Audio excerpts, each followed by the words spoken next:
Usually when I make these videos, I'm rational, calm. I try to bring clarity with softness, but this video, I feel a little bit, I want to get personal.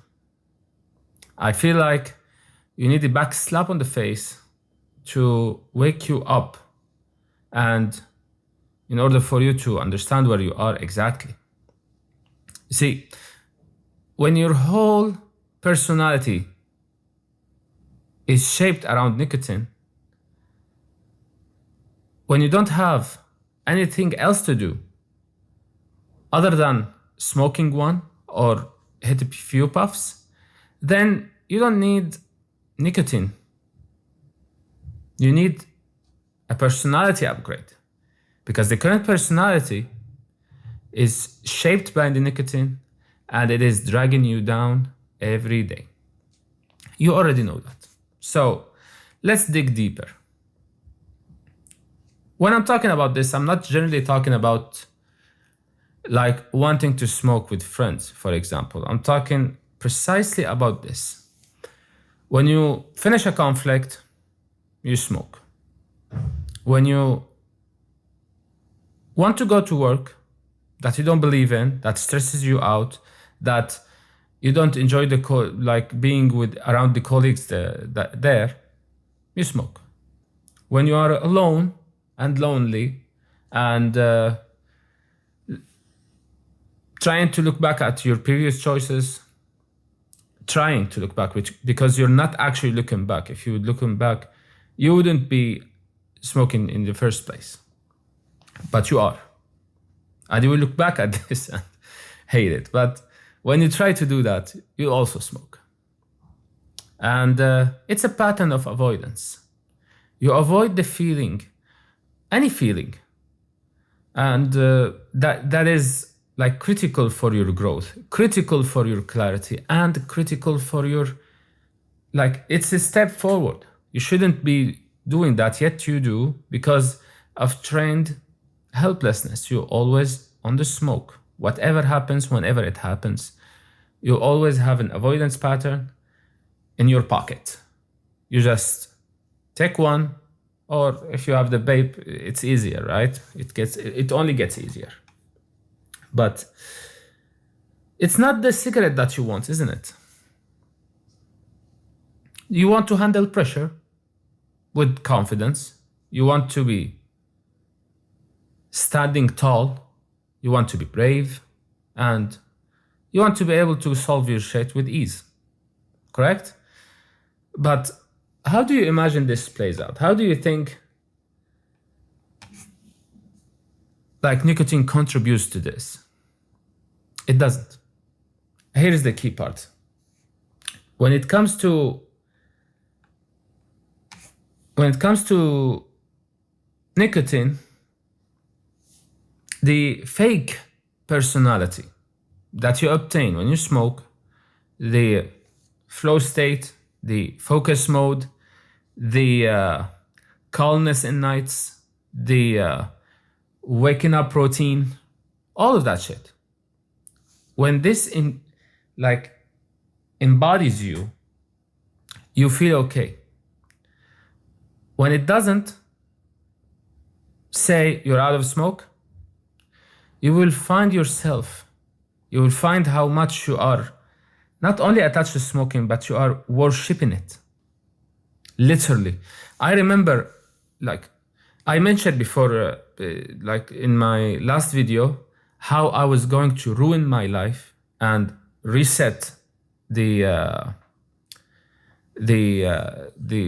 streak, just because I had a conflict with my ex-wife and a friend mediated. You can watch the whole thing. But I remember when I was out of money and out of anything else to do, I would just dig in the ashtray for a few hits from my previously smoked cigarettes.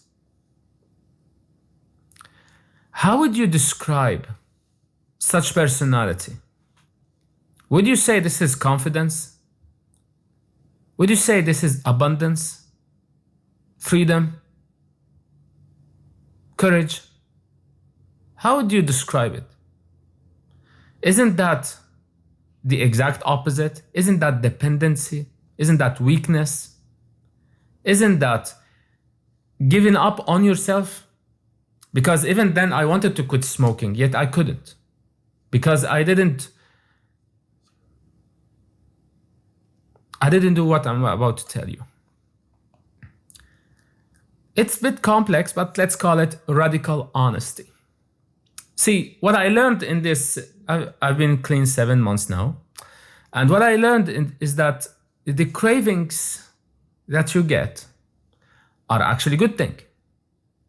See, they work as a signal that says, something is fucked up and you need to take like a deep look.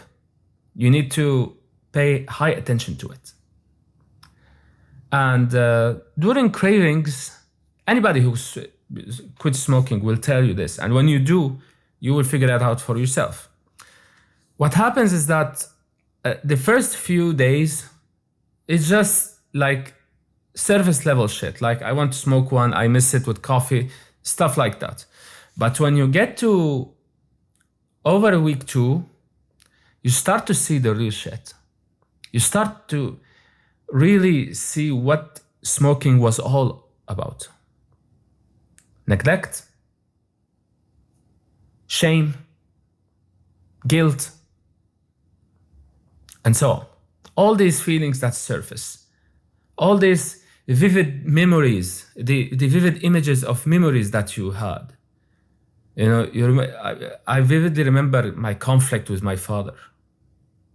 2 or 3 like very specific and very critical ones. I remember when I betrayed myself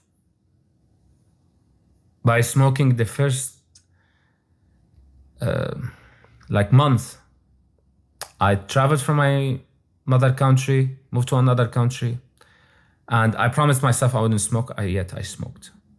I was with friends, I was afraid of loneliness, and the country is foreign to me, so there was this shock that I didn't know how to handle. But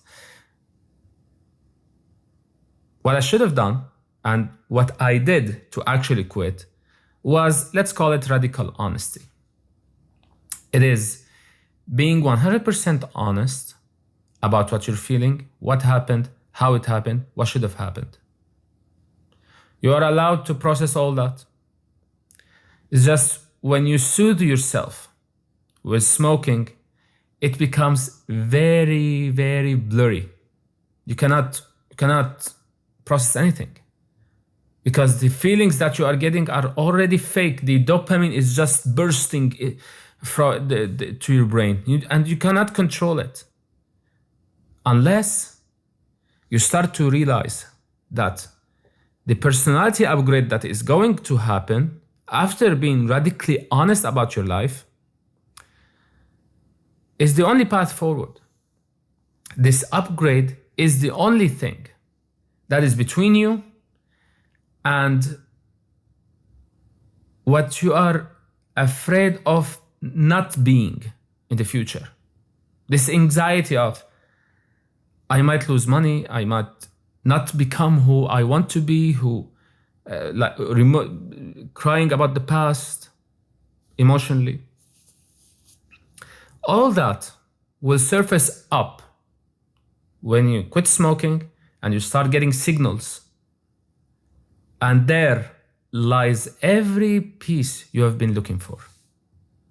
In those cravings in particular, in the week 3rd and 4th. And later on, whenever you get a craving, you will understand something is fucked up and you need to pay a fucking close attention. And so that's the blueprint for your personality upgrade. I mean, from digging among the ashtrays to having smoke everywhere and not being moved. Which one would you prefer to be? I'm telling you, the difference between you and me is just I took this step. That's all I did. The radical honesty. This is not working. My body is telling me to quit, so I should be quitting. You can review my list. I made a small list to take you through the step by step, like to do journaling, to understand yourself better, and then you actually build the ground necessary to quit. And then when you quit, you will understand everything I'm telling you right now. Okay? It's as simple as that, I promise you. There is no secret, there is no recipe. Because, and there are no crutches of any kind. I get it. You want to feel normal, so do I. And so did I when I was a smoker. But the smoker identity will not help you feel normal or move forward. It will keep you in place. But after, it's exactly after you go through this radical honesty practice, and that's why I call it 1 honest hour, by the way. But it continues. It doesn't stop.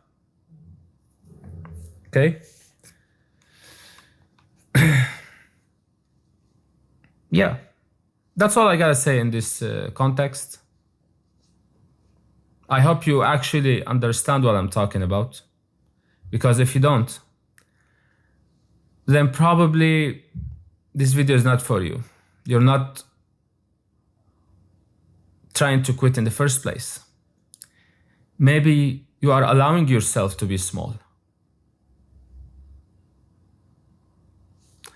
And that's the next video.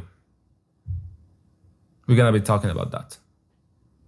Until then, stay safe and take care.